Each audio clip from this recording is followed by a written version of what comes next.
2018 में सीटेट की परीक्षा एक ही बार हो पाई थी और 2017 में परीक्षा नहीं हुई थी। तो ये 2018 का पेपर अब आप सॉल्व करने जा रहे हैं, बाल विकास एवं शिक्षा शास्त्र। पहला प्रश्न है आपके सामने, आनुवांशिकता और पर्यावरण की भूमिका के बारे में निम्नलिखित में से कौन सा कथन सत्य है। उम्मीद करते हैं आपको चारों ऑप्शन बिल्कुल साफ दिख रहे होंगे। पहला ऑप्शन है, विकास के कुछ पहलू आनुवांशिकता और कुछ अन्य पर्यावरण से अधिक प्रभावित होते हैं। सीखने और प्रदर्शन करने की बच्चे की क्षमता जीन्स यानी जीनों द्वारा पूरी तरह से निर्धारित होती है। हमने आपको ट्रिक वाले वीडियो में क्या बताया कि अगर कहीं ऑप्शन में मिलता है पूरी तरह से, हमेशा, केवल, तो वो ऑप्शन क्या होगा, गलत हो जाएगा। तो यहाँ पे लिखा है पूरी तरह से, ये हो गया गलत। अच्छी देखभाल और पौष्टिक आहार बच्चे के लिए किसी भी जन्मजात विकार को दूर करता है। यहाँ पे भी क्या लिखा है, पर्यावरण केवल बच्चे के भाषा विकास में, तो ये भी आपका ऑप्शन गलत हो गया। अब बात यहाँ पे की जा रही है आनुवंशिकता और पर्यावरण की, और पूछा क्या जा रहा है, कौन सा कथन सत्य है। ये क्वेश्चन आप जरूर ध्यान दीजिएगा कि प्रश्न में ये पूछ रहा है कि कथन सत्य है या फिर कथन सत्य नहीं है या फिर कथन गलत है। इसको पहले आप ध्यान रखिएगा। तो यहाँ पे इसका आंसर क्या मिलेगा पहले प्रश्न के लिए कि विकास के कुछ पहलू आनुवंशिकता और अन्य कुछ पहलू पर्यावरण से प्रभावित होते हैं, क्योंकि विकास में आनुवंशिकता और पर्यावरण दोनों की ही भूमिका होती है। क्वेश्चन नंबर 1 के लिए आपको उत्तर मिला ऑप्शन नंबर ए। दूसरा देखिएगा, निम्नलिखित में से कौन सा कथन पियाजे के अनुसार कहा नहीं जा सकता। ये प्रश्न बहुत ज्यादा लोग गलत करते हैं। यहाँ पे नाम लिखा है जीन पियाजे का, इनके अनुसार ही आपको बताना है। पहला ऑप्शन है विकास गुणात्मक चरणों में होता है, बिल्कुल बात सही है। 4 अवस्थाएं बताई हैं जीन पियाजे ने, और वैसे भी आप जानते हैं कि विकास गुणात्मक चरणों में होता है, ठीक है, स्टेप बाय स्टेप, एक निश्चित क्रम से। दर अलग अलग होती है लेकिन एक ही क्रम को फॉलो करता है। सिरा पदाभिमुख सिद्धांत भी आपने पढ़ा होगा कि विकास सिर से पैर की ओर होता है। आपने ये भी पढ़ा होगा कि निरंतरता का सिद्धांत, यानी विकास निरंतर चलने वाली प्रक्रिया है। लेकिन यहाँ पे आपसे पूछा जा रहा है कि पियाजे के अनुसार कौन सा कथन गलत है। कहा नहीं जा सकता मतलब गलत है। बच्चे अपने दुनिया के बारे में ज्ञान का निर्माण और उपयोग करते हैं, ये बात सही है। निरंतर अभ्यास से अधिगम होता है, यहाँ पे अधिगम होगा। बच्चे अपने पर्यावरण पर क्रिया करते हैं, तो ये 3 स्टेटमेंट पियाजे के ही हैं। निरंतर अभ्यास से अधिगम होता तो है, लेकिन जीन पियाजे इस बात को नहीं मानते, जबकि थॉर्नडाइक का यही कहना है। आपने पढ़ा होगा थॉर्नडाइक ने नियम दिया, अभ्यास का नियम, तत्परता का नियम। जीन पियाजे नहीं मानते इस बात को। तो ध्यान दीजिएगा, यहाँ पे इस प्रश्न का आंसर मिलेगा ऑप्शन नंबर 3। सिर्फ आंसर ही नहीं, अब आपको यहाँ पे 3 बातें और पता चल गई। पियाजे के अनुसार 3 बातें यहाँ पे जो सही हैं ये भी पता चल गई। मान लिया अगली बार आपसे पूछ ले कि निम्नलिखित में से कौन सा कथन पियाजे के अनुसार सही है, 4 ऑप्शन दे दे और नीचे कूट दे दे, तो आपको पता होना चाहिए कि पियाजे के अनुसार विकास गुणात्मक चरणों में होता है। बच्चे अपनी दुनिया के बारे में ज्ञान का निर्माण और उपयोग करते हैं। एज इट इज क्वेश्चन आया है, ये डायरेक्ट लाइन लिखी हुई है और आपसे पूछा जाता है कि ये स्टेटमेंट किसका है, ठीक है। और बच्चे अपने पर्यावरण पर क्रिया करते हैं, ये भी बात सही है। तो ये तीनों ही ऑप्शन पियाजे के संबंध में सही है। अभ्यास की बात पियाजे नहीं मानते। क्वेश्चन नंबर 3, निम्नलिखित में से कौन सी पूर्व संक्रियात्मक विचार की एक सीमा नहीं है। बहुत ही ये स्टैंडर्ड लेवल का क्वेश्चन है पियाजे का, बहुत लोगों का गलत हो जाता है, ठीक है। ध्यान दीजिएगा, यहाँ पे आपसे पूछा जा रहा है कि पूर्व संक्रियात्मक अवस्था जो है पियाजे की, उसकी एक विशेषता नहीं है, उसकी एक सीमा नहीं है, उसका एक दोष नहीं है, ऐसे समझिए आप। ध्यान केंद्रित करने की प्रवृत्ति, प्रतीकात्मक विचार का विकास, अहम मान्यता, अनुत्क्रमणीयता मतलब इरिवर्सिबिलिटी। जैसे बच्चे को ये पता है कि बर्फ से पानी बन जाता है, लेकिन पानी से फिर से बर्फ बन जाए ये बच्चा नहीं समझ पाता, ये होता है इरिवर्सिबिलिटी का गुण, ठीक है। तो यहाँ पे आप ध्यान दीजिएगा, क्वेश्चन नंबर 3 के लिए आंसर मिलेगा आपको यहाँ पे प्रतीकात्मक विचार का विकास।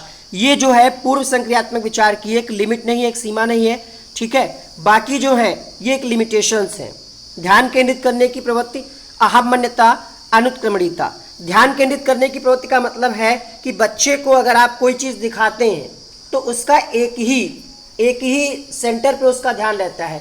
जैसे आप मान लिया कोई पेन दिखाएं, ठीक है, तो अगर वो पेन का कलर देख रहा है तो कलर ही देखेगा। साइज, पेन कैसा लिखता है, पेन का क्या है, बाकी कितना लंबाई है, कैप लगा कि नहीं, बाकी चीज़ें वो नहीं देखता है, सिर्फ वो पेन का कलर ही देखेगा। ऐसे ही अगर वो कलर के बजाय बाकी चीज़ों को देखेगा तो फिर कलर नहीं देखेगा, मतलब एक ही चीज़ पे ध्यान केंद्रित करता है पूर्व संक्रियात्मक अवस्था में। इसका आंसर यही होगा प्रतीकात्मक विचार का विकास। अगला प्रश्न देखिए, के अलावा निम्नलिखित कारणों से खेल युवा बच्चे के विकास में एक महत्वपूर्ण भूमिका निभाता है। वे अपने शरीर पर निपुणता प्राप्त करते हैं। खेल के बारे में पूछा जा रहा है, तो खेल खेलते हैं, बिल्कुल शरीर का रोल रहता है, शरीर पर निपुणता प्राप्त करते हैं। उनकी इंद्रियाओं को उत्तेजित करता है, बात बिल्कुल सही है, इंद्रियां एक्टिव रहती हैं बच्चे की। यह समय बिताने का एक सुखद तरीका है, या फिर वे नए कौशल हासिल करते। के अलावा मतलब एक ऐसा ऑप्शन है जो खेल के बारे में नकारात्मक है। ठीक है, यही तो मतलब हुआ। के अलावा मतलब को छोड़ करके 3 ऑप्शन खेल के बारे में पॉजिटिव होंगे बच्चों के संबंध में। शरीर पर निपुणता प्राप्त करते हैं खेल के माध्यम से, सही है। इंद्रियों को उत्तेजित करता है, सही है। लेकिन यहाँ पे जो आंसर मिलेगा वो होगा समय बिताने का सुखद तरीका है। ये मनोविज्ञान के हिसाब से, वैज्ञानिकों के हिसाब से ये बात गलत है कि खेल हम इसलिए नहीं खेलते कि सिर्फ टाइम पास करें। खेल इसलिए खिलाया जाता है बच्चों को जिससे उनकी इंद्रियों में विकास हो, इंद्रियां उनकी विकसित हो, नए कौशल सीखें, ठीक है, और सामाजिकरण का भी विकास हो खेल के माध्यम से, अनुशासन का विकास हो, बच्चे अनुशासन में रहना सीखें, सहयोग की भावना सीखें, सिर्फ टाइम पास नहीं है। तो यहाँ पे आंसर मिलेगा आपको ऑप्शन नंबर 3। निम्नलिखित में से कौन सा प्रश्न बच्चों को गंभीर रूप से सोचने के लिए आमंत्रित करता है? क्या आप इसका उत्तर जानते हैं? तो बच्चा कह देगा हाँ जानते हैं, या फिर नहीं जानते हैं। तो ये तो गंभीर रूप से सोचने वाला है नहीं। सही जवाब क्या है? तो बच्चे को अगर सही जवाब पता होगा तो बता देगा, ये भी गंभीर नहीं है। क्या आप इसी तरह की स्थिति के बारे में सोच सकते हैं विभिन्न तरीकों से? ये 2 में से आपको सबसे बेहतर क्या लग रहा है? क्या आप इसी तरह की, मान लिया कोई स्थिति आ गई तो बच्चा हो सकता है उस स्थिति के बारे में सोच पाए। यहाँ पे एक शब्द लिखा है विभिन्न तरीके। हमने आपको ट्रिकी वीडियो में भी बता रखा है कि विभिन्न मिल जाए शब्द, विविध मिल जाए, वैविध्यपूर्ण मिल जाए, चांसेस रहेंगे कि वो उसका सही उत्तर हो। और यहाँ पे लॉजिक भी है, कहा जा रहा है विभिन्न तरीकों से। तो यहाँ पे बच्चे को सोचना पड़ेगा कि कितने तरीके हो सकते हैं, एक से ज़्यादा, बहुत सारे तरीके, जिससे हम गंभीर समस्या को सॉल्व कर सकें। तो यहाँ पे बच्चा सोचेगा, इसलिए इसका आंसर आएगा ऑप्शन नंबर 4। निम्नलिखित में से कौन सा विकल्प प्रगतिशील शिक्षा का सबसे अच्छा वर्णन करता है? करके सीखना, परियोजना विधि, सहयोग से सीखना, थीमेटिक इकाइयां, नियमित इकाई, परीक्षण, रैंकिंग, व्यक्तिगत अधिगम, क्षमता समूह बनाना, छात्रों की लेबलिंग, परियोजना विधि, क्षमता समूह बनाना, रैंकिंग। अब इसका तो उत्तर आप कर ही लेंगे। यहाँ पे पहले ही लाइन में लिखा है करके सीखना। बच्चा जब करके सीखेगा, बच्चा एक्टिव रहेगा, एक्टिव लर्निंग करेगा, सहयोग से सीखेगा, सबसे अच्छा तरीका, प्रोजेक्ट मेथड से सीखेगा। तो ये तीनों ही ऑप्शन पॉजिटिव हैं, ठीक है, बेहतर ऑप्शन है, सबसे अच्छा वर्णन पूछा जा रहा है। हालांकि ऐसा नहीं कि बाकी ऑप्शन गलत है या बाकी तरीका गलत है सीखने का, लेकिन सबसे अच्छा क्या है कि बच्चा करके सीखे और सहयोग से सीखे। तो इसका आंसर मिलेगा आपको ऑप्शन नंबर ए। अगला देखिएगा, क्वेश्चन नंबर 7। प्रगतिशील शिक्षा के बारे में निम्नलिखित में से कौन सा कथन बताता है कि शिक्षा स्वयं ही जीवन है? स्कूल शिक्षा को यथासंभव लंबे समय तक जारी रखना चाहिए, स्कूलों की आवश्यकता नहीं है, तो ये बात होगी गलत। स्कूलों में शिक्षा सामाजिक और प्राकृतिक दुनिया को प्रतिबिंबित करे, ये भी हो गया गलत। भगवान वाली बात हो गई कि जीवन सच्चा शिक्षक है, तो ये भी गलत हो गया। अब स्कूल शिक्षा को यथासंभव तक मतलब क्या जीवन पर्यंत आप स्कूल में ही पढ़ते रहेंगे? तो ये कम प्रभावशाली हो गया। शिक्षा स्वयं ही जीवन है, इसका मतलब ये हुआ कि स्कूलों में शिक्षा सामाजिक और प्राकृतिक दुनिया को प्रतिबिंबित करे। मतलब ये हुआ कि स्कूल क्या है, सामाजिकरण के क्षेत्र में, मतलब सामाजिकरण में स्कूल द्वितीय स्थान पे आता है। पहले स्थान पे बच्चे का सामाजिकरण परिवार से होता है, फिर बच्चे का सामाजिकरण कहाँ से होता है? स्कूल से। तो स्कूलों में सामाजिक और प्राकृतिक दुनिया को प्रतिबिंबित करे। आपने पढ़ा होगा एनसीईआरटी 2005, उसमें भी यही कहा जाता है कि बच्चे को जो ज्ञान दिया जाए वो प्राकृतिक जीवन से जोड़ करके दिया जाए। तो इसलिए अब आप समझ गए होंगे कि इसका आंसर 3 क्यों सही होगा। वीडियो को लाइक कर दीजिएगा। क्वेश्चन नंबर 8 देखिए, कोहलबर्ग के सिद्धांत के योगदान के रूप में निम्नलिखित में से किसे माना जा सकता है? उनके सिद्धांत ने संज्ञानात्मक परिपक्वता और नैतिक परिपक्वता के बीच एक सहयोग का समर्थन किया है। इस सिद्धांत में विस्तृत परीक्षण प्रक्रियाएं हैं। यह नैतिक तर्क और कार्रवाई के बीच एक स्पष्ट संबंध स्थापित करता है। उनका विश्वास है कि बच्चे नैतिक दार्शनिक हैं। देखिए, पूछा जा रहा है कोहलबर्ग का जो सिद्धांत है, बता दें आपको कोहलबर्ग ने नैतिक विकास का सिद्धांत दिया था, ठीक है। क्वेश्चन नंबर 8 में आपसे यहाँ पे सबसे बेहतर ऑप्शन क्या है? उनका सिद्धांत जो है संज्ञानात्मक परिपक्वता और नैतिक परिपक्वता के बीच एक सहयोग का समर्थन किया है। बता दें आपको 3 स्तर और 6 अवस्थाएं बताई थी कोहलबर्ग ने अपने सिद्धांत में। क्वेश्चन नंबर 8 का आंसर मिलेगा आपको पहला ऑप्शन।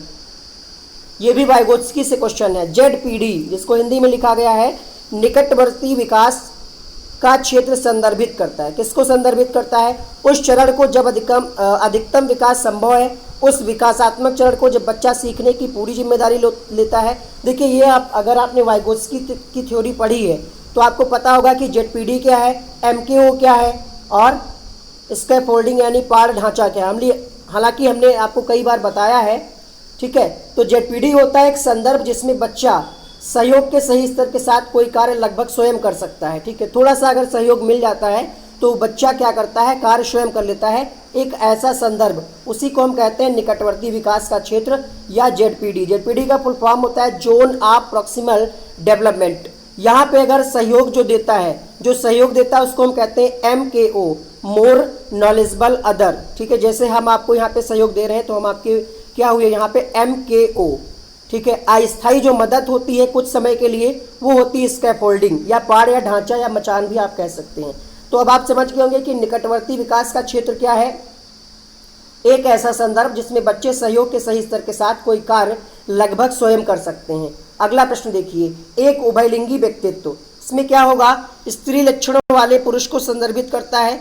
उभयलिंगी का मतलब क्या हुआ, आप समझ गए होंगे उभयलिंग, ठीक है। आपने पढ़ा होगा स्त्रीलिंग, पुल्लिंग और उभयलिंग। तो बस आंसर आपके सामने है। उभयलिंगी व्यक्तित्व में क्या होगा, मर्दाना और स्त्री गुणों का समावेशन होगा, समायोजन होगा। तो यहाँ पे क्वेश्चन नंबर 10 के लिए आंसर मिलेगा आपको ऑप्शन नंबर 2। अगला प्रश्न देखिए, बच्चे डैश को छोड़कर अन्य सभी के द्वारा लिंग भूमिकाएं ग्रहण करते हैं। मीडिया, सामाजिकरण, संस्कृति, ट्यूशन। तो मीडिया जो है इसको छोड़ करके या फिर ट्यूशन को, तो यहाँ पे बहुत सारे लोग बता रहे हैं मीडिया नहीं होगा भाई। मीडिया से तो हम लैंगिक भूमिकाओं को समझते हैं, ग्रहण करते हैं, सामाजिकरण से भी, संस्कृति से, लेकिन ट्यूशन से नहीं। तो यहाँ पे इस प्रश्न का आंसर आएगा ऑप्शन नंबर 4। ट्यूशन को छोड़ करके अन्य सभी के द्वारा लिंग भूमिकाएं ग्रहण करते हैं बच्चे। क्वेश्चन नंबर 12, मानकीकृत परीक्षणों की आलोचना में से एक है। आलोचना का मतलब होता है कि एक तरीके से दोष, ठीक है। जैसे कोई चीज़ आई और जैसे कोई गवर्नमेंट आई तो उसका विपक्ष वाला क्या है, विरोध करता है कि ये योजना जो अच्छी नहीं है, इससे लाभ नहीं मिल रहा है या ये सरकार गलत कर रही, तो ये आलोचना की जाती है। अब आपको बताना है कि जो मानकीकृत टेस्ट होते हैं, परीक्षण होते हैं, उनकी आलोचना क्या है। वे मुख्य रूप से मुख्यधारा की संस्कृति का प्रतिनिधित्व करते हैं, इसलिए पक्षपाती हैं। बाकी के ऑप्शंस पढ़िए। भाषा को समझना मुश्किल तो नहीं होता है। क्वेश्चन नंबर है 12 आपके सामने और आंसर करिए। बड़ी आबादी पर लागू बिल्कुल किया जा सकते हैं, जैसे आपका सीटेट है, लाखों लोग, 20 लाख 17-18 लोग पेपर देते हैं, तो ये तो सही है। स्पष्ट तस्वीर भी, रिजल्ट भी अच्छा आ जाता है, ठीक है। अब यहाँ पे जो सीटेट ने इसका आंसर दिया था कि वे मुख्य रूप से मुख्यधारा की संस्कृति का प्रतिनिधित्व करते हैं, इसलिए क्या है, पक्षपाती हैं। क्वेश्चन नंबर 12 के लिए आंसर मिलेगा आपको ऑप्शन नंबर ए। अगला देखिए क्वेश्चन नंबर 13 देखिएगा। एकाधिक बुद्धिमानी सिद्धांत क्या कहता है कि बुद्धि तेजी से बढ़ाई जा सकती है, बुद्धि कई प्रकार की हो सकती है, पेपर पेंसिल परीक्षण सहायक नहीं है, प्रभावी अध्यापन के द्वारा बुद्धि। तो यार बुद्धि को आप क्या बढ़ा सकते हैं। मान लिया आप किसी बच्चा कोई ऐसा है जो मंद बुद्धि का है, क्या इंजेक्शन लगा करके उसकी बुद्धि बढ़ाई जा सकती है? नहीं। पेपर पेंसिल परीक्षण सहायक नहीं है, तो ये भी गलत हो गया क्योंकि सहायक होते हैं। बुद्धि कई प्रकार की होती है। आपने हावर्ड गार्डनर का एक सिद्धांत पढ़ा होगा, बहुबुद्धि का सिद्धांत, है ना। बुद्धि कई प्रकार की होती है, मूर्त बुद्धि, अमूर्त बुद्धि, कई प्रकार की बुद्धि होती है। यहाँ पे वर्गीकरण भी किया गया था थॉर्नडाइक के द्वारा, सामाजिक बुद्धि, मूर्त बुद्धि, अमूर्त बुद्धि। तो बुद्धि कई प्रकार की हो सकती है, हम बुद्धि को बढ़ा नहीं सकते, ठीक है। यहाँ पे आपसे सही कथन पूछ रहा था। एकाधिक, एक से अधिक, क्वेश्चन में ही आंसर छिपा हुआ है। एक से अधिक बुद्धि मतलब बुद्धि कई प्रकार की होती है। क्वेश्चन नंबर 14 देखिएगा। शिक्षक सीखने के लिए मूल्यांकन और सीखने के मूल्यांकन दोनों का उपयोग कर सकते हैं। देखिए, सीखने के लिए मूल्यांकन और सीखने का मूल्यांकन, इसका प्रयोग हम कब करते हैं? पहली बात तो आपको ये पता होना चाहिए कि आकलन और मूल्यांकन, ठीक है, इससे प्रश्न आते हैं आपकी परीक्षा में। मूल्यांकन क्या होता है, जैसे आप ओवरऑल आपने साल भर में जो कुछ पढ़ाया और उसका जो टेस्ट लेने के बाद जो फाइनल रिजल्ट आता है, रिपोर्ट कार्ड, वो होता है मूल्यांकन। आकलन क्या होता है, जो आप टेस्ट लेते हैं, वो एक तरीके से आकलन के तरीके हैं। तो हम क्यों करते हैं ये सब? इसलिए करते हैं जिससे हमें पता चले कि बच्चों की प्रगति का स्तर क्या है और उपलब्धि स्तर क्या है। मतलब बच्चों ने कहाँ तक अध्ययन कर लिया है, क्या क्या अधिगम में सीख लिया है सिलेबस के हिसाब से, तो बच्चों की प्रगति क्या है और उपलब्धि स्तर क्या है, ये होगा यहाँ पे सही आंसर। बाकी के क्यों नहीं होंगे? क्योंकि यहाँ पे सिर्फ देखिए आवधिक अंतरालों पर बच्चे के प्रदर्शन का आकलन, उसके प्रदर्शन को प्रमाणित करने में देखिए सबसे बेहतर ऑप्शन आपको ढूंढना है जो डायरेक्ट उसी बात को कही जा रही हो, ठीक है, जो कि है आपका पहला ऑप्शन। तो ये आपको सिर्फ कंफ्यूज करने के लिए दिए हैं। निम्नलिखित में से कौन सा सतत और व्यापक मूल्यांकन से संबंधित नहीं है? पहला ऑप्शन है, इसे भारत के शिक्षा के अधिकार अधिनियम द्वारा अनिवार्य किया गया है। ये शिक्षण अधिगम प्रक्रिया का एक अभिन्न अंग है। ये विभिन्न शिक्षा क्षेत्रों में बच्चे की उपलब्धि पर केंद्रित है। यह बच्चों को धीमे, खराब, बुद्धिमान के रूप में चिन्हित करने में उपयोगी होता है। प्रश्न संख्या 15 आपके सामने पूछा जा रहा है, सतत और व्यापक मूल्यांकन से संबंधित नहीं है। बताइए आंसर, फटाफट से बताइए। क्वेश्चन नंबर 15 के लिए देखिए यहाँ पे आपसे पूछ रहा था संबंधित नहीं है। हमने आपको क्या बताया था, सिर्फ परीक्षा पे या बच्चों को पास फेल करने पे बल नहीं देंगे, और वही यहाँ पे आपको मिल रहा है नेगेटिव ऑप्शन। ये बच्चों को धीमे, खराब, बुद्धिमान के रूप में चिन्हित करने में उपयोगी है। ये बात बिल्कुल गलत है। जबकि सतत मूल्यांकन से क्या होता है, बच्चों की प्रगति का पता चलता है, उपलब्धि स्तर का भी पता चलता है, और कहाँ पे बच्चे को हम और अच्छे से हेल्प करके उसको और बेहतर सिखा सकते हैं, इसमें मदद करता है। यहाँ पे हम सिर्फ चिन्हित करने का काम नहीं करते हैं सतत व्यापक मूल्यांकन से। तो यहाँ पे नेगेटिव ऑप्शन मिला आपको क्वेश्चन नंबर 15 के लिए, ऑप्शन नंबर 4। क्वेश्चन नंबर 16 देखिए, बच्चों में प्रतिभाशालिता डैश के कारण हो सकती है। सिंपल सा क्वेश्चन है। क्वेश्चन नंबर 16 आंसर क्या मिलेगा, प्रतिभाशालिता। क्वेश्चन नंबर 16 के लिए आंसर मिलेगा आपको यहाँ पे आनुवांशिकता और वातावरण के बीच अंतःक्रिया के कारण प्रतिभाशालिता हो सकती है। तो यहाँ पे आंसर मिलेगा क्वेश्चन नंबर 16 के लिए, ऑप्शन नंबर ए। प्रश्न संख्या 17 है, सामाजिक आर्थिक रूप से वंचित पृष्ठभूमि से आने वाले बच्चों को कक्षा के माहौल की आवश्यकता होती है जो उन्हें अच्छा व्यवहार सिखाए, उनके सांस्कृतिक और भाषाई ज्ञान को महत्व दे, उनका उपयोग करना सिखाए या उनका उपयोग करता है, उनकी भाषा के उपयोग को हतोत्साहित। अब आपको देखिए यहाँ पे ट्रिक जो है आपको काम कर रही है। यहाँ पे बच्चों को हतोत्साहित किया जा रहा है, यहाँ पे वर्गीकृत किया जा रहा है। ये दोनों ऑप्शन हो गए गलत। अब क्या आपको बेहतर ऑप्शन ढूंढने में कोई कठिनाई हो रही है? नहीं हो रही।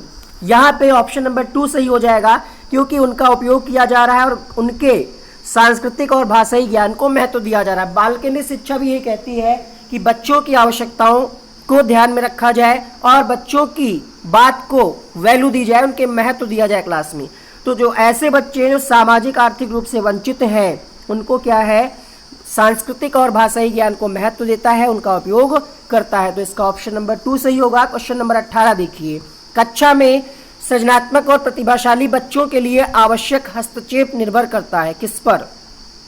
क्या उनको एक्स्ट्रा समय दिया जाए, अतिरिक्त समय दिया जाए, स्नेही होने के नाते पर अन्य बच्चों को पढ़ाने की जिम्मेदारी क्यों देंगे हम? मान लिया कोई बच्चा सृजनात्मक है, प्रतिभाशाली है, तो क्या करेंगे हम, उसको प्रेरित करेंगे, है ना। शिक्षक द्वारा अनुकूलित और प्रेरक निर्देशन तरीकों के उपयोग पर निर्भर करता है कि वो बच्चे और कैसे बेहतर कर पाएंगे। तो यहाँ पे 18 के लिए ऑप्शन नंबर 1 सही होगा।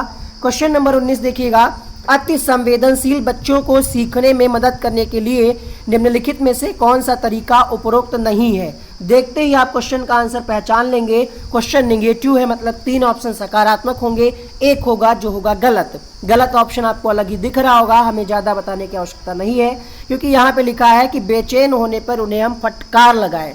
तो फटकार लगाना, डांटना, दंड देना, कठोर दंड देना, अनदेखा करना, इग्नोर करना, उपेक्षा करना, ये सब क्या है, गलत बात है। तो यहाँ पे आंसर मिल जाएगा ऑप्शन नंबर 4। ज़्यादा आपको पढ़ने की आवश्यकता नहीं है इस ऑप्शन में। जैसे ही आपको प्रश्न मिल रहा है, ये आपको टाइम बचाएंगे। ऐसे कुछ प्रश्न अलग अलग सोच वाले पैटर्न उन बच्चों की पहचान करते हैं। अब अलग अलग सोच किनकी होगी, किस प्रकार के बच्चों की होगी? जो बच्चे विकलांग होंगे, हो भी सकता है, लेकिन ऐसा नहीं कि विकलांग बच्चों की सोच अलग अलग नहीं होगी। लेकिन यहाँ पे हमें क्या करना है, बेहतरीन ऑप्शन को देखना है। अगर आपने बालकों के प्रकार पढ़े होंगे तो उसमें पढ़ा होगा प्रतिभाशाली बालक और सृजनात्मक बालक। सृजनात्मक बालकों की खास बात यही होती है कि वो कुछ अलग अलग, कुछ नया सोचने का प्रयास करते हैं, कुछ क्रिएटिविटी दिखाते हैं। तो यहाँ पे क्वेश्चन नंबर 20 के लिए आंसर मिलेगा आपको ऑप्शन नंबर 3। निम्नलिखित में से कौन सा शिक्षक द्वारा कक्षा में बच्चों के लिए समस्या हल करने के तरीके का वर्णन नहीं करता? इस पेपर में नेगेटिव वाले क्वेश्चंस ज़्यादा आए थे, है ना। तो इन चीज़ों के लिए आपको तैयार रहना है कि क्वेश्चंस कैसे पूछे जा रहे हैं। पहला ऑप्शन है, किसी विशेष समस्या को हल करने के बारे में अपनी विचार प्रक्रियाओं पर चर्चा करना, कुछ हल करते समय गलतियों को करने के प्रति ईमानदार रहना, सोच विचार परीक्षण और विभिन्न उत्तरों जैसी शब्दावली का प्रयोग करना, अभिसरण उत्तरों वाले प्रश्न पूछना। चर्चा करना तो सही है यहाँ पे, ठीक है। गलतियों को करने के प्रति ईमानदार रहना सही है, हल करते समय अगर आप गलतियां कर रहे हैं तो उससे आप कुछ सीख रहे हैं। सोच विचार परीक्षण विभिन्न शब्दावली का प्रयोग करना सही है। पूछा क्या जा रहा था, समस्या हल करने के लिए इसका वर्णन नहीं करता। तो अभिसरण का मतलब क्या होता है, अभिसरण मतलब यहाँ पे अभिसारी चिंतन, अगर आपने पढ़ा होगा कि किसी भी समस्या के लिए एक ही केंद्र पे टिके रहना होता है अभिसारी या अभिसरण। एक से ज़्यादा विचारों पे जब हम चर्चा करते हैं, एक से अधिक, ठीक है, तो वो होता है अपसारी। यहाँ पे लिखा है अभिसरण उत्तरों वाले प्रश्न पूछना। तो अभिसरण उत्तरों से हमें कैसे समस्या का समाधान हो पाएगा, वो तो एक फिक्स आंसर निकल करके आएगा। तो ये जो है अच्छा वर्णन नहीं कर पाएगा ये वाला अभिसरण उत्तरों वाला प्रश्न।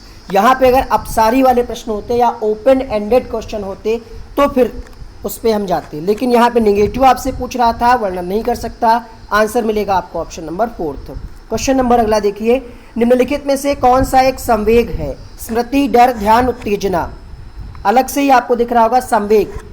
संवेग क्या होते हैं, आश्चर्य, ठीक है, भूख, डर। तो यहाँ पे आंसर क्या आ जाएगा, डर, क्रोध, ये सब क्या होते हैं, संवेग होते हैं, ठीक है। उत्तेजना या भावों में जो उथल पुथल होती है, जैसे आप अचानक से रोड पे जा रहे हो, आपको शेर दिख जाए तो आप डर जाएंगे, ये क्या है, संवेग है, ठीक है। बाकी नहीं है यहाँ पे कोई संवेग। अगला प्रश्न देखिए, एक 3 साल का बच्चा बताता है कि दूध बूथ पर एक मशीन द्वारा दूध का उत्पादन होता है। मतलब बच्चे को ये लगता है कि गाय भैंस से दूध नहीं आता, मशीन से दूध आता है। निम्नलिखित में से कौन सा बच्चे की समझ का सबसे अच्छा स्पष्टीकरण कर रहा है, मतलब बच्चा क्या सोचेगा उसको देख करके।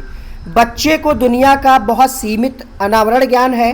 बच्चे का जवाब दूध बूथ से दूध खरीदने के अपने अनुभव पर आधारित है। बच्चे ने गायों को कभी नहीं देखा। बच्चे का परिवार बच्चे को प्रेरक वातावरण प्रदान नहीं करता। तो ये हम कैसे कह सकते हैं कि वातावरण प्रदान नहीं करता, ठीक है। सीमित वैसे भी गलत हो गया, ठीक है, क्योंकि बच्चे क्या है, सक्रिय निर्माता होते हैं, खोज आधारित अधिगम करते हैं। अब बच्चा गया है दूध लेने मशीन पे, तो उसको तो यही लगेगा ना, उसका एक अपना अनुभव है कि मशीन से हमें दूध मिलता है। ऐसा हम नहीं कह सकते कि गाय नहीं देखी। मान लिया गाय तो देखी होगी, लेकिन बच्चे को ये नहीं पता होगा कि गाय दूध भी देती है, वो एक अलग बात हुई। यहाँ पे जो कंडीशन दी है, ठीक है, सबसे अच्छा स्पष्टीकरण कौन सा कर रहा है कि बच्चे का जो जवाब है, बच्चे ने ये कहा, ठीक है, बच्चे को क्या लगता है कि दूध बूथ पर एक मशीन द्वारा दूध का उत्पादन होता है। तो बच्चे का ये जो विचार है ये उसके अपने खुद के अनुभव है, पर्सनल। पहला नहीं, यहाँ पे दूसरा ऑप्शन सही होगा। अगला प्रश्न देखिए, निम्नलिखित में से कौन सा शिक्षक की भूमिका का सबसे अच्छा वर्णन करता है। ऐसा प्रश्न आपकी परीक्षा में हर बार आएगा, क्योंकि आप शिक्षक बनने जा रहे हैं। कैसे आप कंडीशंस को वहाँ पे फेस करेंगे आपसे पूछा जाएगा। देखिए यहाँ पे एक कहा जा रहा है कि निर्धारित पाठ्य पुस्तक तो एक ही आप निर्धारित फिक्स उसी पे आप निर्धारित रहेंगे, उसके अलावा कहीं पे नहीं पढ़ाएंगे, मतलब कोई और सोर्स नहीं लेंगे। तो ये हो गया कमजोर ऑप्शन, ठीक है। यहाँ पे पाठ्यक्रम को पूरा करने पर बल दी जा रही है। और यहाँ पे क्या कहा जा रहा है, कक्षा में शिक्षक की सबसे महत्वपूर्ण भूमिका सबसे महत्वपूर्ण भूमिका सिर्फ अनुशासन बनाए ही रखना है, अच्छा शिक्षण नहीं होगा भूमिका। बच्चे प्रश्न पूछेंगे, बच्चों को समस्या आएगी, वो नहीं होगा। सबसे अच्छा वर्णन कर रहा है यहाँ पे ऑप्शन नंबर 4। आराम पे मत जाइएगा। आराम का मतलब ये नहीं कि टीचर आराम करेगा सो जाएगा वहाँ पे, नहीं। आराम के लिए जगह बनाना जहाँ बच्चे संवाद और पूछताछ के माध्यम से सीख पाएँ। बच्चे के मन में जो समस्या हो वो आराम से डिस्कस करके टीचर से अपने पूछ पाएँ। यहाँ पे आंसर मिलेगा आपको ऑप्शन नंबर 4। अगला प्रश्न देखिएगा, ठीक है। अगला प्रश्न देखिए, समझ में आ रहा है ना यहाँ तक जो बताया जा रहा है। जो भी आपको ना समझ में आए नीचे कमेंट करिएगा, जो भी आपके डाउट्स होंगे। मान लिया कोई प्रश्न अगर इसी में से आपको नहीं समझ में आया है, आप कमेंट करिएगा। जितने डाउट वाले क्वेश्चन होंगे उसका हम अलग से वीडियो बना करके आपको फिर से समझा देंगे, ठीक है। आप कमेंट करके हमें बताइएगा ज़रूर, ठीक है। अगला प्रश्न देखिए, पहले प्रश्न आपको समझ में आ गया होगा ये वाला, क्योंकि किसी शिक्षक द्वारा अपनी पाठ्यचर्या में कक्षा के वातावरण को इस अनुकूलन बना दिया जाता है कि कक्षा के सभी छात्र अपने शिक्षक से प्रश्न पूछने के लिए स्वतंत्र हों, प्रश्न पूछने के लिए प्रेरित हों, डरे नहीं। इसीलिए यह ऑप्शन ज़्यादा प्रभावशाली हो गया, ठीक है। शिक्षक की भूमिका तभी यहाँ पे सबसे ज़्यादा महत्वपूर्ण है कि बच्चा प्रश्न पूछे और बच्चे के जो प्रश्न हैं उनसे संबंधित समस्या का समाधान हो पाए। क्वेश्चन नंबर 25 है, निम्नलिखित में से कौन सी कक्षा समृद्ध शिक्षा को प्रोत्साहित करती है? समृद्ध शिक्षा के अंतर्गत क्या होगा? ऐसी कक्षा जिसमें विभिन्न प्रकार की सामग्री बच्चों की पहुंच से परे हो तथा सामग्री लंबे समय तक चलती रहे, तो ये कम प्रभावशाली होगा। ठीक है, बाकी के ऑप्शंस देखिए। वह कक्षा जिसमें खुली गतिविधि कोने हो और विभिन्न प्रकार के बाल साहित्य हो, बहुत बढ़िया है ना। खुली गतिविधि होंगी, ओपन एक्टिविटी होंगी, बाल साहित्य, क्योंकि प्राथमिक स्तर पे बच्चे का जो है इंटरेस्ट बाल साहित्य में ज़्यादा रहेगा। अलमारी में अच्छी तरह से संगठित सामग्री, जहाँ सामग्री को सप्ताह में एक बार, तो यहाँ पे सिर्फ सप्ताह में एक बार, ये कम प्रभावशाली हो गया। पाठ्यपुस्तक सामग्री द्वारा संचालित योजनाबद्ध अधिगम मौलिक, गलत नहीं है। सबसे बेहतर क्या है? कौन सी कक्षा? समृद्ध शिक्षा। तो समृद्ध शिक्षा वही होगी जहाँ पे खुली गतिविधि हो। ठीक है, खुली गतिविधि हो, बच्चे डरे नहीं, तो यहाँ पे आपका आंसर मिलेगा ऑप्शन नंबर 2, क्योंकि यहाँ पे बाल साहित्य की भी बात कही जा रही है और यहाँ पे लिखा है दिन के किसी भी समय। यहाँ पे क्या लिखा था? सप्ताह में एक बार, तो ये गलत हो गया। इसीलिए यहाँ पे क्या है? जब बच्चे को आवश्यकता हो, जब बच्चे को पढ़ना हो, वो क्या करे? सेफ अलमारी में से बाल साहित्य को उठा करके पढ़ ले। ठीक है, अर्थात अधिगम के समय छात्र उचित प्रकार से उस समय सीखते हैं जब छात्रों को कक्षा के अंदर स्वतंत्र गतिविधि वाला मौका मिले। ठीक है, इस प्रकार के स्थानों पर जब छात्र एक साथ इन गतिविधियों में सम्मिलित होंगे तो सीखने की प्रक्रिया क्या होगी? और तेज हो जाएगी, सुगमता पूर्वक सीख पाएंगे। ठीक है, इसलिए बेहतर होगा कि खुली अलमारी हो, उसमें बाल साहित्य रखे हो, कोई बाउंडेशन ना हो कि सप्ताह में एक ही बार आप उसको निकाल पाएँ। ठीक है, इससे फिर क्या है? बच्चे का इंटरेस्ट कम हो जाएगा अगर साप्ताहिक वाला हो गया। निम्नलिखित में से कौन सा कक्षा में पाठ्य पुस्तकों की भूमिका का सबसे अच्छा वर्णन करता है? बताइए। वे कक्षा में उपलब्ध संसाधन और संदर्भ सामग्री में से एक है। बिल्कुल, पाठ्य पुस्तक तो एक सामग्री में से एक है, लेकिन बाकी के ऑप्शंस को भी देख लेते हैं। वे राज्य या राष्ट्र में अधिगम में एकरूपता, तो एकरूपता तो नहीं हो पाती भाई। हर स्कूल की या हर स्टेट में अलग अलग कुछ रूल्स होते हैं, अधिकार होते हैं शिक्षण के संदर्भ में। तो कक्षा में पाठ्यपुस्तकों की भूमिका सबसे बेहतर क्या है कि वे कक्षा में उपलब्ध संसाधन और संदर्भ सामग्री में से एक हैं ये। ठीक है, आपने पढ़ा होगा पाठ्यपुस्तक की भूमिका बीएड बीटीसी के दौरान। तो कक्षा में पाठ्यपुस्तकों की भूमिका क्या होती है? अधिगम के संदर्भ में एक उपयुक्त संसाधन के रूप में काउंट किए जाते हैं, माने जाते हैं। प्राथमिक कक्षाओं में बच्चों को सूचना प्रदान करने के लिए यानी पढ़ाने के लिए बच्चों को सबसे पहले देखिए आप सिलेबस लेने जाते हैं तो किताबें, कॉपी, ये सब होता है ना, तो एक महत्वपूर्ण रोल निभाते हैं। ठीक है, क्योंकि प्राथमिक स्तर के बच्चे पाठ्यपुस्तकों में से रंगीन चित्र के माध्यम से सीखते हैं। जैसे फॉर एप्पल, तो उनको किताब से पढ़ाया जाता है कि ये देखो बेटा एप्पल बना है ना। तो इससे क्या है? तीव्र और प्रभावशाली अधिगम होता है। क्वेश्चन नंबर 27, राष्ट्रीय पाठचर्या फ्रेमवर्क 2005 ने अपनी समझ किससे प्राप्त की है? मानवतावाद, व्यवहारवाद, रचनावाद, संज्ञानात्मक सिद्धांत। तो एनसीएफ 2005 किससे प्रभावित है? इसकी जो मान्यता मिली है कहाँ से? रचनावाद से। ठीक है, इसकी समझ कहाँ से मिली? रचनावाद से। तो आंसर मिलेगा आपको ऑप्शन नंबर 3। रचनावाद एक अवलोकन वैज्ञानिक सिद्धांत है जो ये बताता है कि बच्चों का अधिगम किस प्रकार होगा। ठीक है, ये स्पष्ट करता है कि लोग वस्तुओं व पर्यावरण का अनुभव करके अपने अनुभवों को प्रतिबिंबित करके दुनिया के संबंध में अपनी समझ का सृजन कैसे करते हैं, कैसे ज्ञान अर्जित करते हैं। तो यहाँ पे तीसरा ऑप्शन सही होगा। कक्षा में बच्चों को प्रेरित समझा जा सकता है यदि कैसे? वे अच्छी तरह से वर्दी पहन करके स्कूल आएँ तभी, वे कक्षा में अनुशासन बनाए रखते हैं, वे सभी उपस्थिति में नियमित हैं। ठीक है, मतलब रेगुलर उनकी प्रेजेंट रह रही है, वे शिक्षक से स्पष्टीकरण करने के लिए प्रश्न पूछते हैं। तो प्रश्न पूछना अपने आप में पॉजिटिव है। अगर बच्चा प्रश्न पूछता है इसका मतलब ये माना जाता है कि बच्चा सीखने के लिए तत्पर है, एक्टिव है। वो कक्षा के अंदर छात्रों द्वारा शिक्षकों से विविध विषयों के संदर्भ में अगर प्रश्न पूछे जाते हैं तो ये प्रतीत होता है कि शिक्षक छात्रों को नियमित रूप से अधिगम की गुणात्मकता को समृद्ध करने के लिए उन्हें प्रेरित कर रहा है। तो ये अपने आप में पॉजिटिव ऑप्शन है। क्वेश्चन नंबर 29, एक आपको क्वेश्चन परेशान किया होगा पियाजे वाला, हम समझ रहे हैं वो क्वेश्चन ही ऐसा है, उसके 2 ऑप्शन सही हो सकते थे जो हमने आपको तीसरा प्रश्न कराया था। ये वाला है ना। तो इसके लिए आप क्या करें, पियाजे की थ्योरी पढ़ लें, उनकी विशेषताओं, जो 4 अवस्थाएं बताई हैं उनकी विशेषताओं को पढ़ लें, आप समझ जाएंगे। पूछा जा रहा है निम्नलिखित में से कौन सा बच्चे में अधिगम में सुधार करने का सबसे अच्छा तरीका है, ये आपसे पूछा जा रहा है यहाँ पे इस प्रश्न में। नियमित मूल्यांकन परीक्षा, यहाँ पे परीक्षा पे बल दिया जा रहा है, ठीक है। और अब देख लीजिए यहाँ पे एनसीएफ बेस्ड क्वेश्चन है ये। यहाँ पे उदाहरणों चित्रों की बात कही जा रही, व्याख्या थोड़ा सा कम प्रभावशाली हो गया। सभी प्रकार की शिक्षण सामग्री ठीक थी, लेकिन यहाँ पे क्या लिखा, सबसे अधिक उपयुक्त। सबसे अधिक उपयुक्त क्या होगा एनसीएफ 2005 के अनुसार, कि शिक्षक को वास्तविक जीवन स्थितियों पर बच्चों को एक दूसरे के साथ बातचीत करने में मदद करनी चाहिए। 29 का ऑप्शन नंबर 4 सही होगा। क्वेश्चन नंबर 30 देखिए, अनुशासन जो अधिगम वातावरण में एक महत्वपूर्ण भूमिका निभाता है, किस तरह की मदद करता है। बच्चों को अपनी शिक्षा और विनियमित और मॉनिटर करने के लिए चुप्पी साधना तो गलत हो जाएगा, शिक्षकों को निर्देश देना भी गलत हो जाएगा, रटकर वाला भी गलत हो जाएगा। आंसर मिलेगा आपको ऑप्शन नंबर पहला। ये आपके लिए जरूरी है पढ़ना, है ना। किसी भी एग्जाम को क्रैक करने के लिए प्रीवियस ईयर के क्वेश्चंस पेपर का एनालिसिस करना मोस्ट इंपॉर्टेंट होता है। क्वेश्चन नंबर 1 से शुरू करते हैं फिर से। निम्नलिखित में से कौन सा कथन आकलन प्रक्रियाओं के बारे में सबसे कम।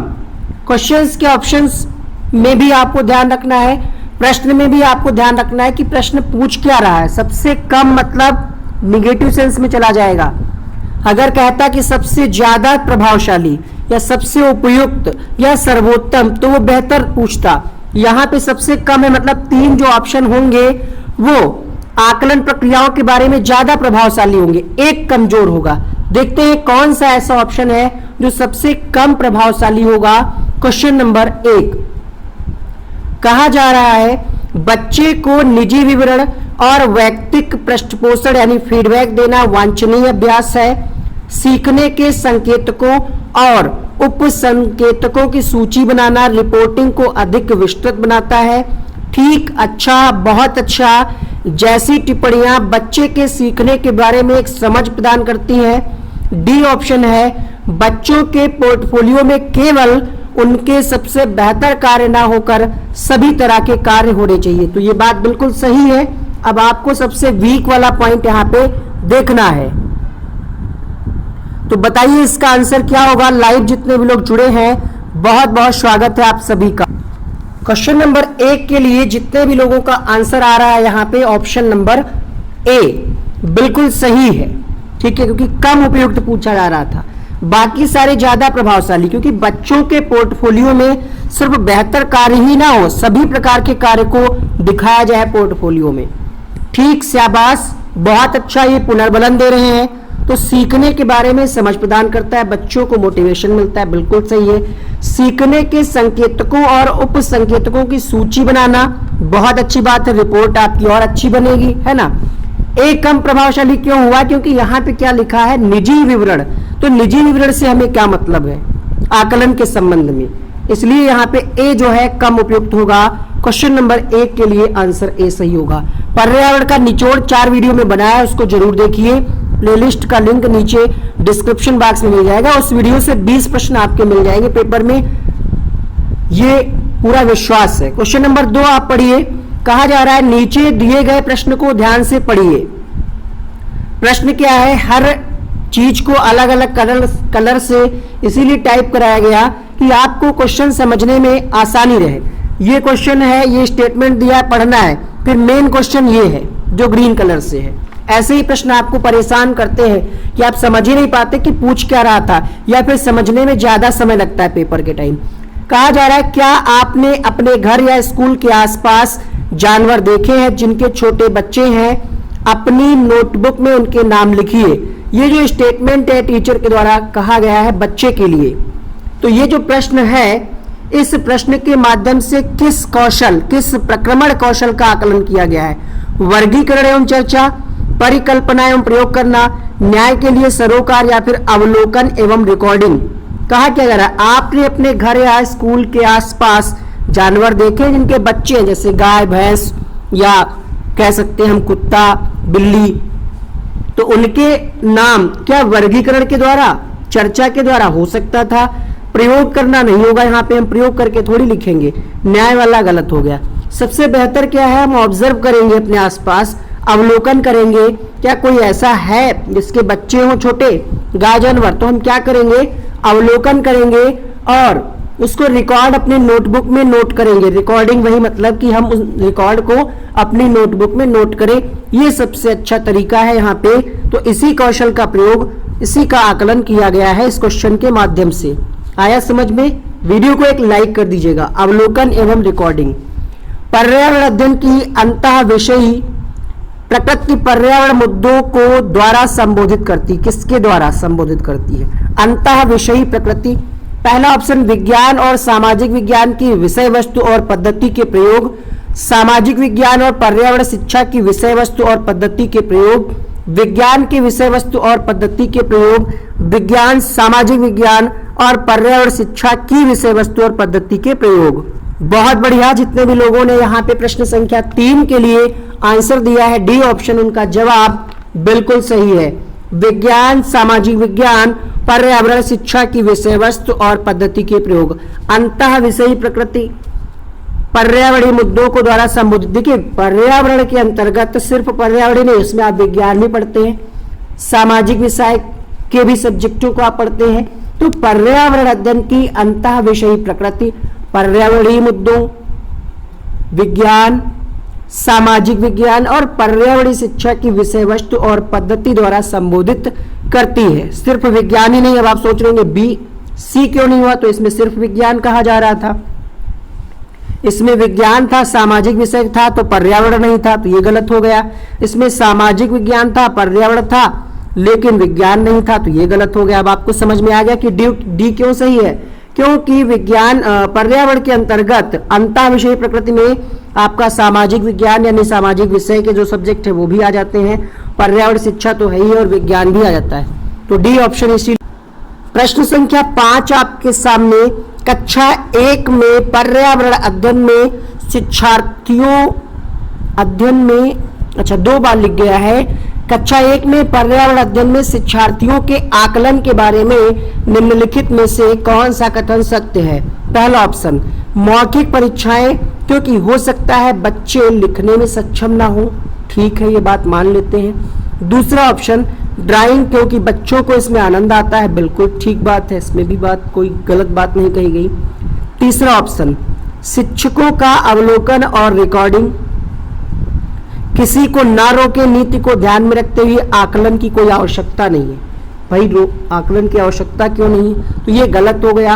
आंसर क्या मिला, पहला, दूसरा, तीसरा, ठीक है, क्योंकि कक्षा 1 की बात है यहाँ पे, ये भी आपको ध्यान रखना है। कक्षा 1 में पर्यावरण अध्ययन में मौखिक परीक्षा, ओरल टेस्ट लेते हैं हम, ड्राइंग भी करवाते हैं, शिक्षक को अवलोकन और रिकॉर्डिंग भी हम करते हैं, टीचर ऑब्जर्व करता है, ठीक है।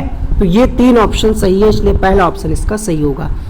कक्षा 5 की शिक्षिका एक एल्युमिनियम फाइल लेती है और पानी में डाल देती है और दिखाती है कि वह ऊपर तैरता है, फिर फाइल को मड़ोड़कर जोर से दबाती है, फिर पानी में डाल देती है, फिर दिखा रही कि वो डूब जाता है।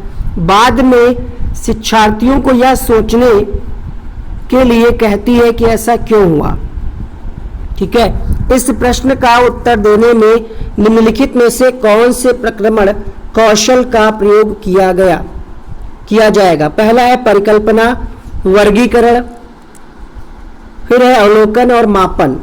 तो किसका यहाँ पे प्रयोग किया गया है बताइए। वह सोचने और कारण होगा यहाँ पे, और कारण देने के लिए कहती है, यहाँ पे सोचने और कारण देने के लिए कहती है। क्वेश्चन नंबर 6 सही जवाब मिलेगा आपको यहाँ पे। प्रश्न संख्या 6 के लिए अवलोकन यहाँ पे कुछ लोग बता रहे, कुछ लोग परिकल्पना बता रहे हैं। तो देखिए यहाँ पे हो क्या रहा है, परिकल्पना हो रहा है या अवलोकन, तो आपका उत्तर आएगा परिकल्पना।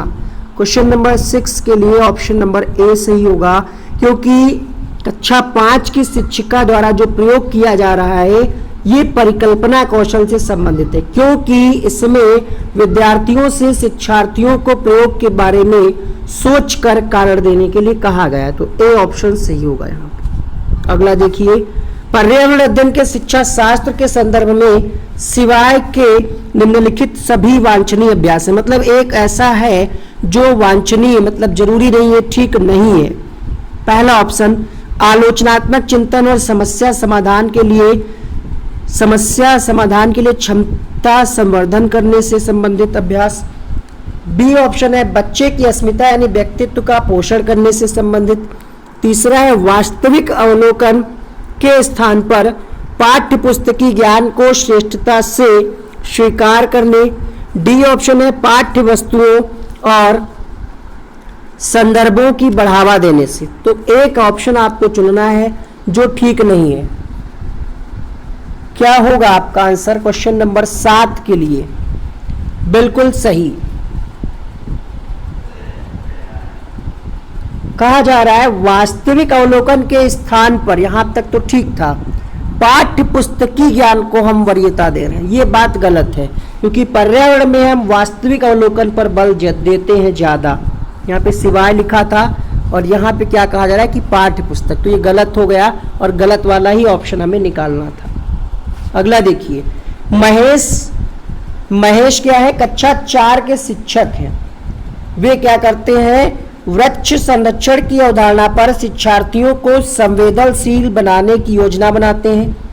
निम्नलिखित में से कौन सी एक गतिविधि इस उद्देश्य के लिए सर्वाधिक उपयुक्त है?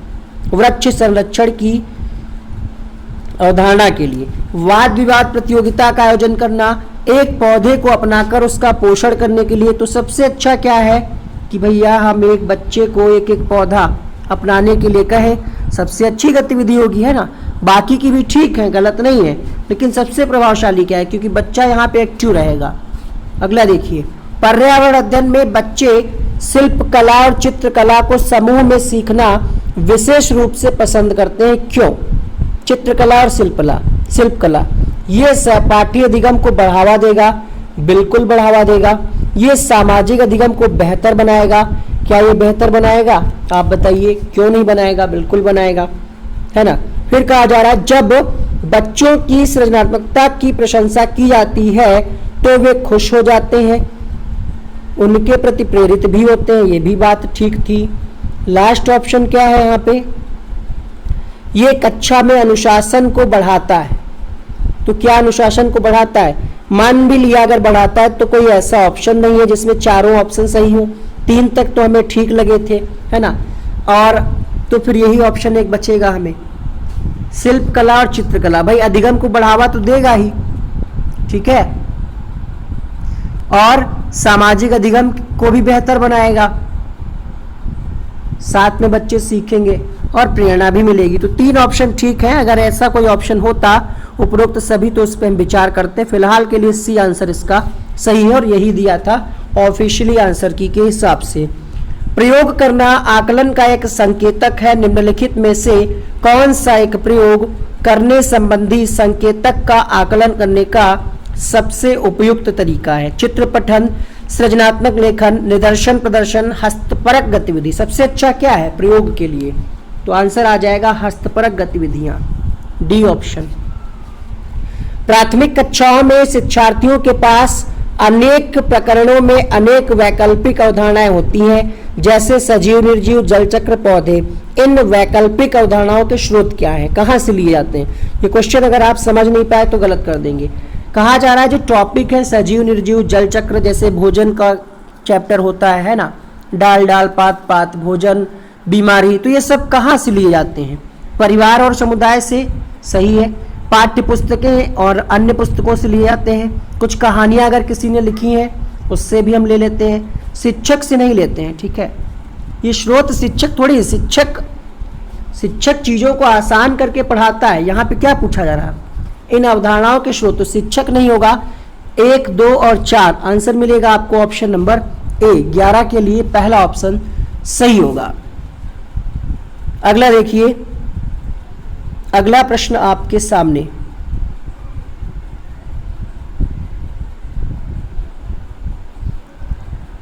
अगला प्रश्न देखिए, क्वेश्चन नंबर 12। कांच के जार तथा बोतलों को उनमें अचार भरने से पूर्व सूर्य की धूप में अच्छी तरह सुखाया जाता है, ऐसा क्यों? Question number 12। 12वां प्रश्न आपके सामने, क्यों सुखाते हैं, ये आपसे पूछा जा रहा है 12वें प्रश्न के लिए। तो सही जवाब मिलेगा नमी को पूर्णतया हटाने के लिए, है ना। जो नमी रहती है उसमें हल्का हल्का पानी रह जाता है, तो हम छतों पे अपनी रख देते हैं या धूप में रख देते हैं जिससे वो सूख जाए। तो ये इसका सी ऑप्शन सही होगा। क्वेश्चन नंबर 13 देखिए, रेनू की दादी उसे एक सूखा कुआं दिखाती हैं और कहती हैं कि 15-20 वर्ष कुएं में पानी था 15-20 वर्ष पहले कुएं में पानी था, लेकिन अब ये पूर्णतया सूख गया है। कुएं में पानी सूखने का कारण क्या है? पहला कारण है कि पेड़ों, कुएं तथा उसके आसपास के स्थान की मिट्टी को अब सीमेंट से ढक दिया गया हो। रीजन हो सकता है क्योंकि कुएं जो है लगातार देखा होगा अगर आपने आसपास, तो ढक दिया जाता है, उनको बंद कर दिया जाता है, लोगों को गिरने का खतरा रहता है। क्योंकि तब क्या था, तब ऐसा कोई ऑप्शन नहीं था जल के लिए, कुएं से ही हम सभी जल निकालते थे, वही पीने के लिए, वही नहाने के लिए। अब तो घर घर पाइपलाइन पहुंच चुकी है। दूसरा ऑप्शन है आसपास के इलाके में बहुत सारे बोरिंग पंप लग गए हैं, जिससे, ये भी बात सही है। तीसरा ऑप्शन है कि प्रत्येक व्यक्ति के घर में अब नल होने के कारण, तो ये गलत है क्योंकि प्रत्येक व्यक्ति के घर में नल नहीं है, इस वजह से वो कुएं का, ये गलत बात कही जा रही है। अभी भी बहुत सारे ऐसे घर हैं जो कुएं का प्रयोग करते हैं, ठीक है, उनके घर अभी भी नल नहीं है। तो 2 ऑप्शन यहाँ पे सही हैं, अर्थात आपको उत्तर मिलेगा पहला ऑप्शन यहाँ पे, फर्स्ट और सेकंड, क्वेश्चन नंबर 13 के लिए। ठीक है, आया समझ में आपको? फिर से आपको बता दें, कुएं सूखने के कारण क्या है? बोरिंग पंपों का लगना, साथ ही साथ पेड़ों, कुओं और उनके आसपास के स्थान को अब मिट्टी से ढक दिया गया है, जिससे पानी का रिसाव नीचे से नहीं हो पा रहा है। बगुला भैंस पर बैठता है क्यों? पहला ऑप्शन, बगुला तथा भैंस में सहजीवी का संबंध है। बगुला मनोरंजन के लिए नहीं, ये भी नहीं, डराना भी नहीं चाहता। तो बगुला तथा भैंस में क्या संबंध है? सहजीवी का, सहभोजी नहीं, सहजीवी का, ध्यान रखिएगा। NCERT यही है, आपको पढ़ना जरूरी है, इसीलिए बार बार आपको कहा जा रहा है। निम्नलिखित में से जड़ का कौन सा कार्य नहीं है? पौधे के लिए जड़ का कार्य नहीं। तो जड़ देखिए क्या क्या कार्य करती है। जड़ का कार्य रहता है भोजन को संचारित करना, पौधों को सहारा देना, जल तथा खनिजों का अवशोषण करना, ह्यूमस उपलब्ध कराना, ये जड़ का कार्य नहीं होता। आंसर मिलेगा आपको क्वेश्चन नंबर 15 के लिए, ऑप्शन नंबर बी।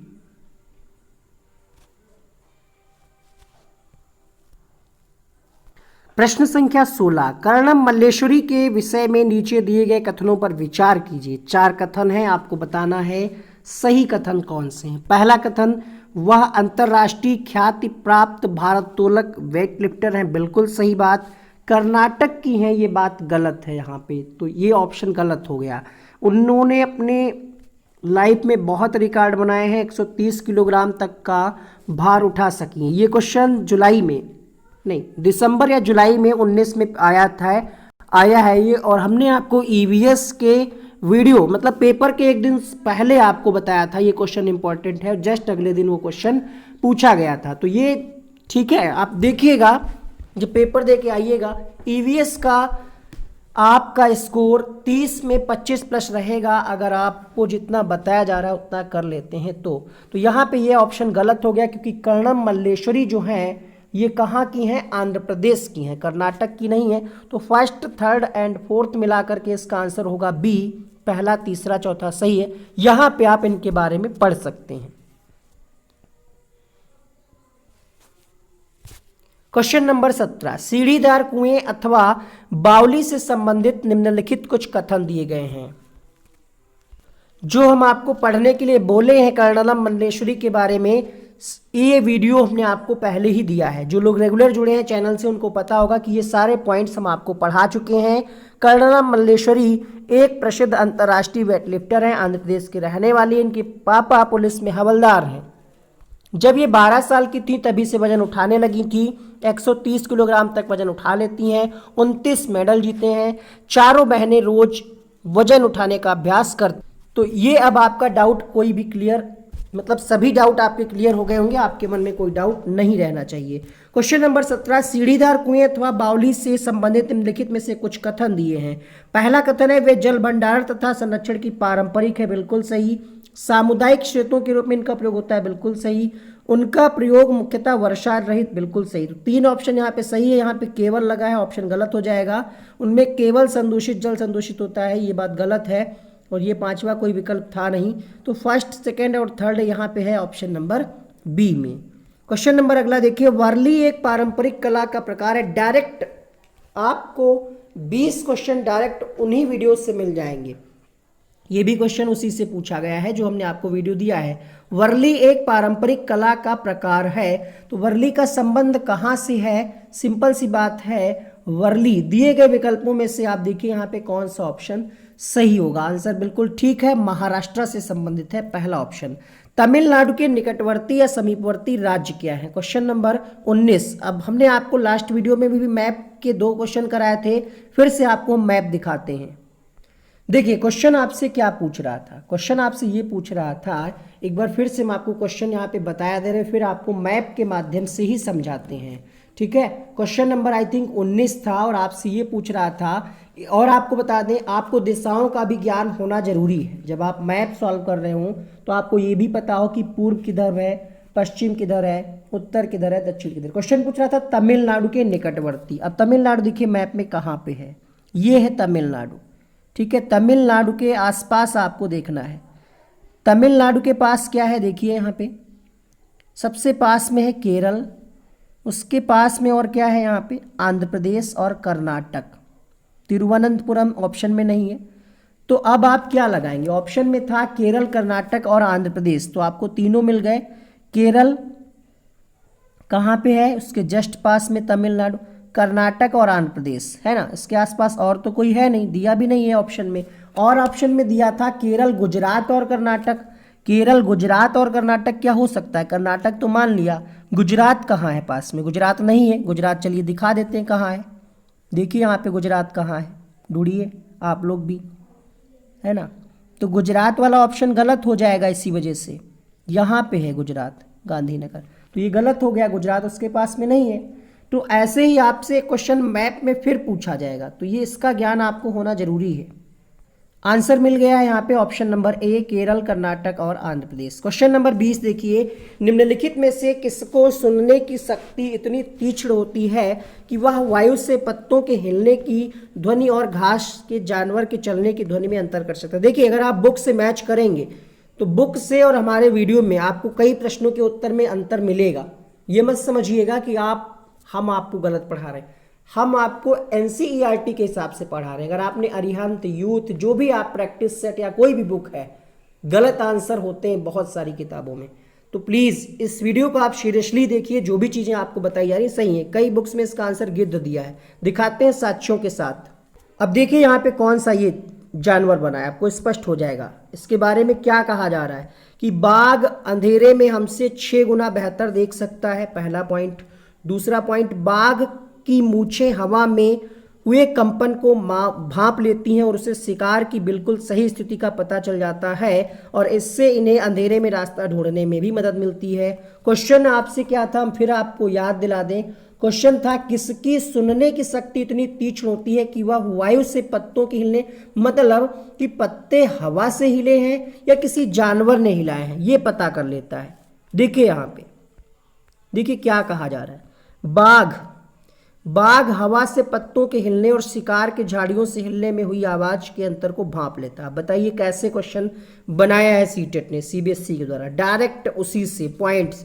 तो हो सकता है अगली बार यहां से क्वेश्चन बना ले, है ना, 3 किलोमीटर तक। तो ये सब चीजें आपको याद करनी पड़ेंगी, समझनी पड़ेंगी।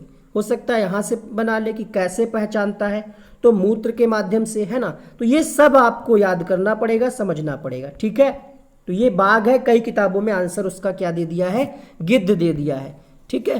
तो आंसर यहाँ पे आप प्रूफ के साथ देख सकते हैं, बाघ आएगा। अगला प्रश्न देखिए, जब कोई व्यक्ति ट्रेन द्वारा अहमदाबाद से कहाँ जा रहा है, यहाँ पे थोड़ा सा करेक्शन करिएगा, केरल होगा, ये टाइपिंग मिस्टेक है, बहुत मेहनत से सब क्वेश्चंस टाइप किए जा रहे हैं। तो आंसर क्या आएगा यहाँ पे पहले इसको सही करिए, केरल होगा। अहमदाबाद से केरल यात्रा कर रहा है, अनेक सुरंगों को पार कर, ये भी उसी में लिखा है एनसीईआरटी की किताब में। आंसर हम आपको बता देते हैं, याद करिएगा उन सब चीज़ों को। एक बार फिर से उन वीडियोस को देखिए, 2 से 3 बार देखिए, खुद के नोट्स बनाइए, पेपर से पहले भी पढ़ करके जाइएगा, मज़ा आ जाएगा आपको पेपर करने में अगर आप याद करके जाते हैं। 21वां प्रश्न, वैसे एनसीएफ के हिसाब से याद करना गलत है, लेकिन करना पड़ेगा आपको, और कोई तरीका नहीं है। सही जवाब मिलेगा आपको इस प्रश्न के लिए, जल्दी से कमेंट करिए अपना अपना उत्तर। बिल्कुल सही है, बिल्कुल सही, पश्चिमी घाट है ना। 21 का आंसर क्या आएगा? पश्चिमी घाट। क्योंकि जब आप जाएंगे अहमदाबाद से केरल, यहाँ पे केरल है, हमने आपको पहले ही बता दिया, तो धाल घाट, भूर घाट, पाल घाट, ये सुरंगें पड़ेंगी रास्ते में, और ये सुरंगें कहाँ है? ये पश्चिमी घाट में। अगला प्रश्न देखिए, पृथ्वी गोल है, वास्तव में पृथ्वी पर ऊपर नीचे कुछ नहीं होता, केवल सापेक्ष होता है। हम भारत के लोगों के सापेक्ष उल्टे हो सकते हैं। 1 मिनट, क्वेश्चन हम फिर से आप पढ़े देते हैं। पृथ्वी गोल है, वास्तव में पृथ्वी पर ऊपर नीचे कुछ नहीं होता, केवल सापेक्ष होता है। हम भारत के लोग, उसके बाद यहाँ पे डैश होगा और आपसे पूछा जा रहा है, हम भारत के लोग के पास क्या है? डैश डैश डैश, उसके बाद पूछा जा रहा है के लोगों के सापेक्ष यानी उल्टा हो सकते हैं। किससे उल्टा हो सकते हैं? ये भी उसी से क्वेश्चन है। आंसर मिलेगा क्वेश्चन नंबर 22 के लिए। क्वेश्चन नंबर 22 के लिए आंसर मिलेगा, देखिए बता दें, गोल होने के कारण पृथ्वी पर ऊपर नीचे कुछ नहीं होता, सापेक्ष होता है। भारत अर्जेंटीना के विपरीत देशांतर पर होगा, इसलिए इसका आंसर आएगा आंसर ऑप्शन नंबर डी। 22 का डी या फिर ए, कुछ लोग ए लगा रहे हैं यहाँ पे। पानी पर तेल डालने की सलाह दी जाती है, ऐसा क्यों? क्योंकि क्या होता है, तेल ऑक्सीजन की आपूर्ति को काट देता है, जिससे मच्छरों का प्रजनन थम जाता है। यहाँ पे प्रजनन होगा, ए ऑप्शन इसका भी सही होगा। निम्नलिखित में से कौन सा कीट मधुमक्खियों की भांति कॉलोनी बस्ती में साथ नहीं रहता? देखिए, चींटी भी ग्रुप में निकलती है, दीमक भी ग्रुप में, ठीक है, और बरैया का तो भाई छत्ता होता ही है। मकड़ी ग्रुप में नहीं, मकड़ी जो है आपने देखा होगा अकेले अपना जाल लगाती है। तो इसका आंसर आएगा, क्या कहा जा रहा है कि अपनी बस्ती में साथ में नहीं रहता। आंसर आएगा आपका ऑप्शन नंबर डी। अगला प्रश्न देखिए, क्वेश्चन नंबर 25, ग्रामीण क्षेत्र के मकानों के ढांचे वहाँ की जलवायु मौसम की स्थिति से संबंधित होते हैं। एक गांव के मकानों के कुछ लक्षण दिए हैं। पहला लक्षण क्या है? मकान मजबूत बांस के खंभों पर बने होते हैं। अंदर से भी मकान लकड़ी से ही बने होते हैं। मकान जमीन से लगभग 3 मीटर से 3.5 मीटर की ऊंचाई पर बने होते हैं। मकानों की छतें ढालू होती हैं। यदि इस गांव में भारी बारिश होती है तो ये गांव कहाँ होगा? मतलब ये लक्षण दिए हैं। क्या असम में ऐसे घर पाए जाते हैं, उत्तर प्रदेश में, राजस्थान में, बिहार में? बता दें, जो बांसों के संबंध में बात कही गई है, जो बांसों के खंभों पर घर बनते हैं, मकान, वो बनते हैं असम में। इसकी हमने आपको एक ट्रिक बताई थी, A for Assam, B for बांस, मतलब रिलेट करके आप याद कर सकते हैं। बता दें आपको, सीटेट 19 में भी ये क्वेश्चन रिपीट हुआ था, और कक्षा 4 का पहला ही चैप्टर है। कहा जा रहा है असम में बांस से बने पुल होते हैं, यहाँ बारिश बहुत होती है, कभी कभी तो चारों तरफ घुटनों तक पानी भर जाता है, फिर भी बच्चे स्कूल जाने से नहीं रुकते। तो मतलब आप समझ गए होंगे कि असम में बांस से बने पुल होते हैं और घर भी दिखाते हैं। चैप्टर नंबर 18 में जाएंगे, आपको मिलेगा यहाँ पे घरों के बारे में, ठीक है, मकानों की विविधता के बारे में, असम, राजस्थान, इनके बारे में दिया है। असम के बारे में क्या कहा जा रहा है कि असम में बहुत बारिश होती है। असम में घर पर जमीन से लगभग 10 से 12 फीट ऊंचे घर बने होते हैं। इन्हें मजबूत बांस के खंभों पर बनाया जाता है। ये घर अंदर से भी लकड़ी के बने होते हैं। यहीं से ये क्वेश्चन उठाया गया है, ठीक है, ध्यान दीजिएगा। अब आपका उत्तर गलत नहीं होना चाहिए, आंसर आएगा आपका option number A. Question number 26 देखिए, कुडुक कहाँ के लोगों की भाषा है? मिजोरम, मणिपुर, अरुणाचल प्रदेश, झारखंड। क्वेश्चन नंबर 26 आपके सामने। तो कुडुक जो है झारखंड, उड़ीसा, मध्य प्रदेश, छत्तीसगढ़, पश्चिम बंगाल आदि में रहने वाले जनजातियों की भाषा। यहाँ पे दिए गए विकल्पों के हिसाब से आपका आंसर आएगा यहाँ पे झारखंड, ऑप्शन नंबर डी। अगला देखिए, क्वेश्चन नंबर 27, राष्ट्रीय पाठचर्या की रूपरेखा 2005 के अनुसार निम्नलिखित में से कौन सी एक पर्यावरण अध्ययन की विषय वस्तु है? थीम क्या है? भोजन, सौरमंडल, मौसम, ऊर्जा। तो आंसर मिलेगा यहाँ पे भोजन, ठीक है। एनसीएफ 2005 के अनुसार भोजन पर्यावरण अध्ययन की विषय वस्तु थीम है। पर्यावरण अध्ययन का केंद्र बिंदु भोजन को बनाया गया है, यह आपको याद ही करना है। भोजन की आवश्यकता को ध्यान में रखकर पर्यावरण के विषय में जागरूक बनाया जाए, ऐसा टीचर का कर्तव्य होना चाहिए। 28वां प्रश्न है, पर्यावरण अध्ययन में विषय वस्तु थीम आधारित उपागम को अपनाने के समर्थन में निम्नलिखित में से कौन सा तर्क सबसे ज़्यादा सशक्त है? मतलब भोजन को ही क्यों बनाया गया है, किस ऑप्शंस में ये बात दी गई है? यह पाठ योजनाओं को एक ढांचा प्रदान करने, शिक्षण को अधिक प्रभावशाली बनाने में मदद करता है, ठीक बात है, लेकिन सबसे सशक्त आपसे पूछा जा रहा है। बी ऑप्शन है शिक्षण को अधिक रोचक गतिविधि, बिल्कुल सही है। ये उदाहरणाओं मुद्दों क्वेश्चन, अब तो यहाँ पे सब सही लग रहे हैं। अब आपको जो आंसर की हम बता रहे हैं वो आपको देखना है कि सबसे बेहतर कौन सा है, सबसे अधिक प्रभावशाली क्या है। क्वेश्चन नंबर 28 के लिए यहाँ पे सही जवाब मिल जाएगा, यह पाठ्य योजनाओं को एक ढांचा प्रदान करने और शिक्षण को अधिक प्रभावी बनाने में मदद करता है। तो इसका आंसर मिलेगा आपको ऑप्शन नंबर ए। प्राथमिक कक्षाओं में पर्यावरण अध्ययन को सीखने सिखाने में कहानियाँ एक महत्वपूर्ण पहलू हैं। पर्यावरण अध्ययन के कक्ष में कहानी सुनाने के लिए निम्नलिखित में से कौन सा सबसे कम उपयुक्त कारण है। कहानियाँ में व्यक्तियों के अनुभव, बिल्कुल सही बात है। सबसे अच्छा क्या है यहाँ पे कि कहानियाँ पर्यावरण अध्ययन अवधारणाओं से संबंध जोड़ने के लिए संदर्भ उपलब्ध कराती हैं। आंसर मिलेगा option number D. Question number 30 देखिएगा, पर्यावरण अध्ययन पाठ्यपुस्तक की विषय वस्तु में क्या होना चाहिए। परिभाषा और व्याख्यान को दूर रखना चाहिए, सही बात है। रटकर सीखने के लिए हतोत्साहित, बिल्कुल नहीं। आपको बताना क्या है सही विकल्प कौन कौन से हैं। तो देखिए ये तो गलत हो गया, तो मतलब दूसरा जिस ऑप्शन में वो होगा नहीं, दूसरा जिस ऑप्शन में है वो इसका आंसर नहीं हो सकता। अब आपके पास बचा है पहला और चौथा और केवल तीसरा, तो क्या लगाएंगे आप, पहला और चौथा, केवल वाला ऑप्शन क्या होगा, तो ये भी नहीं होगा। अब आपके पास क्या बचा ऑप्शन बचा कि बच्चों को प्रश्न और खोजने का मौका मिलना चाहिए। ठीक है, तो इसका आंसर क्या आएगा आपका ऑप्शन नंबर सी।